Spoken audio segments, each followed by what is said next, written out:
अगर आप सोचते हैं कि दुनिया का सबसे बड़ा राष्ट्रपति भवन व्हाइट हाउस है या फिर रूस या इंग्लैंड का राष्ट्रपति भवन है, तो आप गलत सोच रहे हैं, क्योंकि दुनिया का सबसे बड़ा राष्ट्रपति भवन कोई और नहीं बल्कि भारत का राष्ट्रपति भवन है। यहाँ पर हमारे देश के राष्ट्रपति रहते हैं। रायसीना हिल्स में बने इस भवन में कुल 340 कमरे हैं और कई बड़े हॉल हैं। पूरा राष्ट्रपति भवन 350 एकड़ में बना हुआ है। दुनिया में इतना बड़ा राष्ट्रपति भवन किसी और देश के पास नहीं है। इसे बनाने में कुल 27,000 मजदूर और 17 साल लगे थे। आइए आज आपको हमारे देश के सबसे बड़े घर के बनने की यात्रा पर ले चलते हैं। कैसे बना था राष्ट्रपति भवन और क्यों इतने बड़े भवन को बनाया गया था, आज सब आपको बताऊंगा इस वीडियो में। तो वीडियो को अंत तक जरूर देखिएगा, क्योंकि अपना इतिहास नहीं जानोगे तो खुद को कैसे पहचानोगे। तारीख थी 12 दिसंबर और साल था 1911। दिल्ली में अंग्रेजों ने अपने राजा जॉर्ज V की ताजपोशी के लिए दिल्ली दरबार लगाया था। इस दरबार में कुल 1 लाख मौजूद थे जब यह कहा गया कि दिल्ली को अब देश की राजधानी बनाया जाएगा। सही सुना आपने। असल में 1911 से पहले अंग्रेजों की राजधानी कोलकाता होती थी, वहीं से वो अपना साम्राज्य संभालते थे। वैसे भी कलकत्ता एक शानदार ट्रेड सेंटर था और दिल्ली उसे ताकत और शान का सिंबल माना जाता था। भारत में लंबे अरसे तक दिल्ली से ही देश का शासन चलाया गया था। इस तरह दिल्ली में राजधानी शिफ्ट हो गई। इस डिक्लेरेशन के तुरंत बाद ही जरूरत महसूस हुई एक ऐसे शाही आवास की जहां पर वायसराय रह सके, और साथ ही राजधानी में जुड़े देश से जो फैसले लिए जाएं उनके लिए भी नई बिल्डिंग्स बनाने की जरूरत थी। इस काम के लिए सबसे पहले जगह ढूंढी गई। British architect sir Edwin Lutyens को इस काम की जिम्मेदारी दी गई। उन्हें इस जगह को ढूंढना तो था ही, इसके साथ ही इन बिल्डिंग्स का नक्शा बनाने का काम भी उनको दिया गया था। पूरी दिल्ली घूमने के बाद ल्यूटियंस को साउथ दिल्ली का इलाका सबसे सही लगा।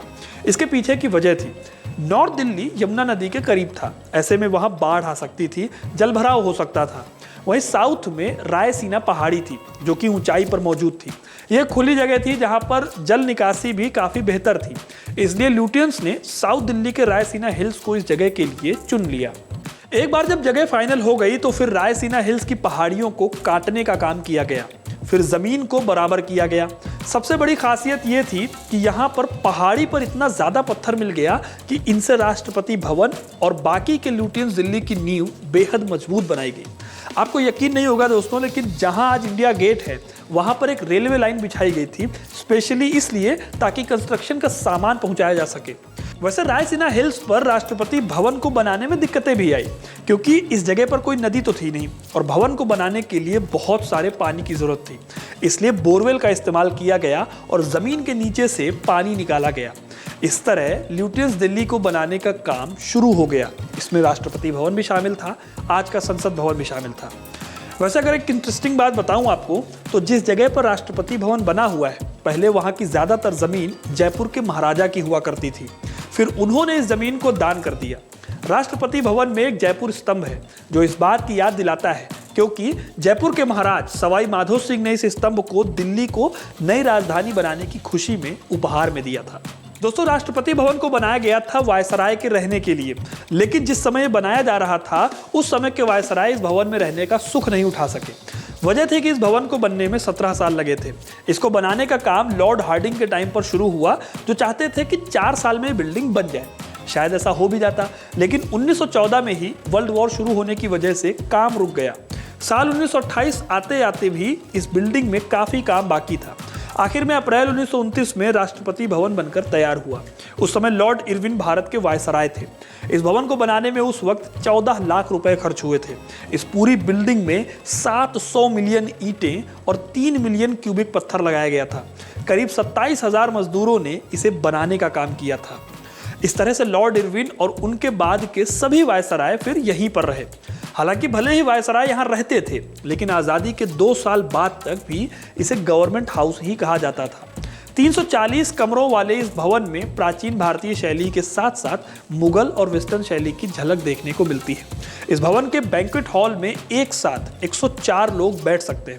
राष्ट्रपति भवन में कई हॉल भी हैं जो बेहद खूबसूरत हैं, जैसे कि एक हॉल दरबार हॉल है। इसे रंगीन पत्थरों से सजाया गया है। यहाँ पर 2 टन का बेहद भारी भरकम झूमर भी है जो इसकी सुंदरता में 4 चांद लगा देता है।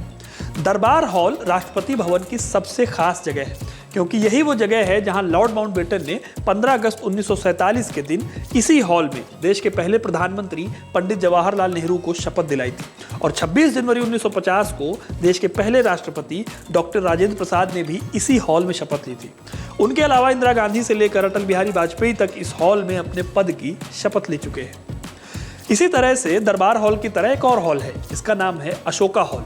इसका नाम महान सम्राट अशोक के नाम पर रखा गया। इस हॉल की दीवारों और छत पर बेहद खूबसूरत तरीके से बारीक नक्काशी की गई है। इसकी खूबसूरती देखकर हर कोई इसकी तारीफ किए बिना नहीं रह पाता। अब इसके अलावा दोस्तों, दोनों हॉल के साथ साथ राष्ट्रपति भवन में कई अलग महंगे स्वीट्स हैं जहां पर विदेशी मेहमानों के लिए खास इंतजाम किए जाते हैं। इन सब के साथ राष्ट्रपति भवन की सबसे खूबसूरत जगहों में से एक अमृत उद्यान भी है, जिसे पहले मुगल गार्डन के नाम से जाना जाता था। 15 एकड़ में फैले इस गार्डन में दुनिया भर के सुंदर फूल मौजूद हैं। फरवरी से मार्च के बीच इसे लोगों के लिए खोला जाता है, जब बसंत में सारे फूल एक साथ खिलते हैं। उस वक्त ये राष्ट्रपति भवन की खूबसूरती को और भी ज्यादा बढ़ा देता है। तो दोस्तों, ये थी कहानी राष्ट्रपति भवन के बनने की और इसकी खासियतों की। आपको कैसी लगी हमारी आज की वीडियो, हमें कमेंट करके जरूर बताएं। साथ ही अगर वीडियो पसंद आया है तो इसे लाइक और शेयर करना ना भूलें और ऐसी इंटरेस्टिंग कहानियों के लिए हिस्ट्री कनेक्ट को सब्सक्राइब जरूर करें। धन्यवाद।